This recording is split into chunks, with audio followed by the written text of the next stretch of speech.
A bad car battery, alternator, or is it a bad car starter? How do you tell which one is bad? Hey guys, welcome back to our channel where we help you fix all kinds of car issues so you don't have to always take your car to the dealership. Be sure to subscribe and hit the like button too. So you get in your car, hit the start button, and instead of hearing that engine fire up, you get a click or nothing at all. And in that moment, your brain goes straight into panic mode. Is it the battery, the alternator, or the starter? Am I about to spend money I don't have? Well, today, I'm breaking down the whole thing. No guessing, no wasting money, and no replacing the wrong part. Let's get right to it. When you turn the key or press the start button in your car, there aren't many things more annoying than seeing the engine refuse to start. Most people think the battery is dead right away. And yes, a dead or weak battery is one of the most common causes, but the battery isn't always the problem.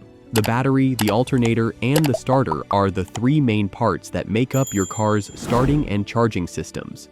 Each one plays a specific role, and when one begins to fail, your car will show signs, though those signs aren't always obvious. If you can tell the difference between a failing battery, a bad alternator, and a worn starter, you can avoid wasting time, money, and replacing parts that don't need to be replaced. Knowing these signs inside and out helps you figure out what's wrong before you get stuck somewhere. The battery is the simplest part for most people to think about. To start the engine, the battery provides the initial electrical power that the starter motor needs. It also powers your car's electronics when the engine isn't running. Your car won't start if the battery doesn't have enough power or strength. Batteries naturally weaken over time, and factors like temperature, driving habits, and maintenance affect their lifespan. Most last about 3 to 5 years. Headlights that look dim, an engine that cranks slowly, repeated clicking sounds when you turn the key, and noticeable power loss when the engine is off are all signs of a weak or failing battery.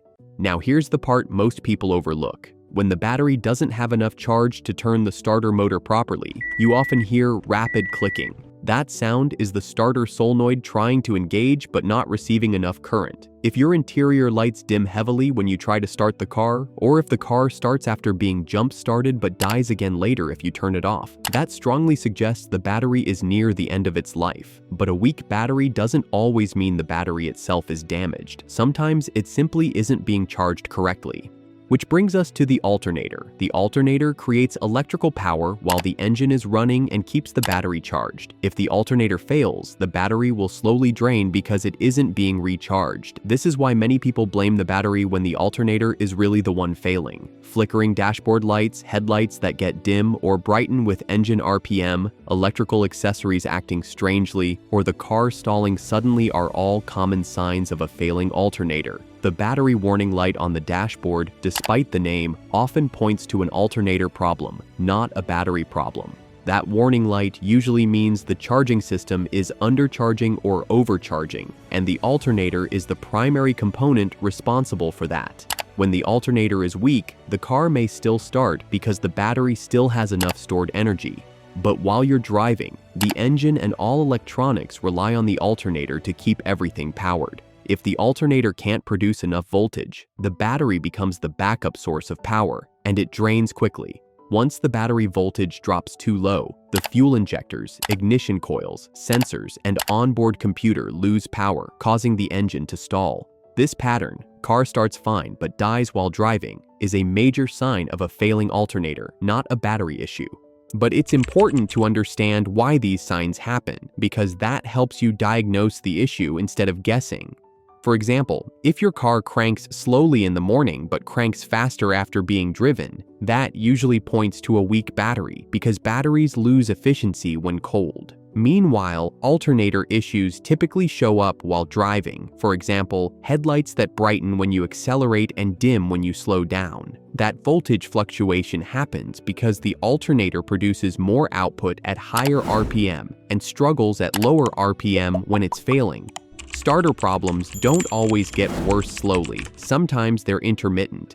A starter may work fine several times in a row and then fail suddenly, especially when internal brushes or the solenoid begin to stick. You can also diagnose these problems quickly without special tools. If your car doesn't start, but a jump start gets it running, and then after you shut it off, it won't start again unless you jump it, the battery is weak or no longer able to hold a charge. If jump starting gets the car running but it dies while driving, the alternator isn't providing enough power. On the other hand, if a jump start does nothing, no noise, no cranking, no change at all, that points more strongly toward a starter issue, a bad starter relay, or poor battery connections. If you go deeper and perform basic voltage tests, you can get even clearer signs. With the engine off and the key in the on position, the dashboard lights should appear bright. If they are dim even before cranking, the battery may be weak. Now try to start the car. If the lights go dark or nearly shut off while cranking, the battery likely doesn't have enough power. If the lights stay bright but you only hear a solid click and no cranking, the starter solenoid may be stuck or the starter motor is failing.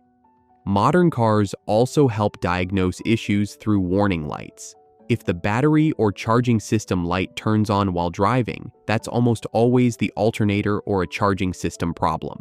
A weak battery, however, often causes slow cranking without illuminating any warning lights. Grinding noises during startup typically point to the starter gear not engaging properly with the flywheel, which is a mechanical failure inside the starter assembly. To separate these problems even further, pay attention to how the symptoms develop. A failing battery usually gets progressively worse over days or weeks. The car may crank slower and slower until it finally won't start. Alternators often show warning signs such as flickering lights or a battery light that stays on. Starters, in contrast, often fail unpredictably. One day, the car starts perfectly. The next day, all you hear is a click or nothing at all. This general information can help you diagnose the issue, but simple tests, many of which can be done for free at auto parts stores, are the best way to confirm. A battery test shows whether the battery can hold a charge and whether it has enough cold cranking amps. A good battery typically reads about 12.6 volts when the car is off. When running, the alternator should produce somewhere between about 13.7 and 14.7 volts on most vehicles. However, some newer cars with smart charging systems may show slightly lower or higher numbers depending on load, temperature, and battery condition.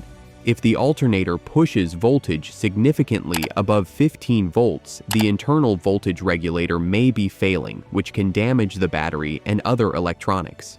Extreme heat accelerates battery wear, so a car that's hard to start in summer may simply have an aging battery. Extreme cold thickens engine oil and reduces battery performance, so slow morning cranking in winter is usually a battery issue rather than an alternator or starter problem. Alternators tend to fail more often in high-mileage vehicles because their internal components, bearings, brushes, and windings wear out over time. If you found this video helpful and want more easy car troubleshooting tips, hit that subscribe button and turn on notifications. Also check out this other video here on how to tell the different signs of a bad transmission versus those of a bad torque converter. I will see you there.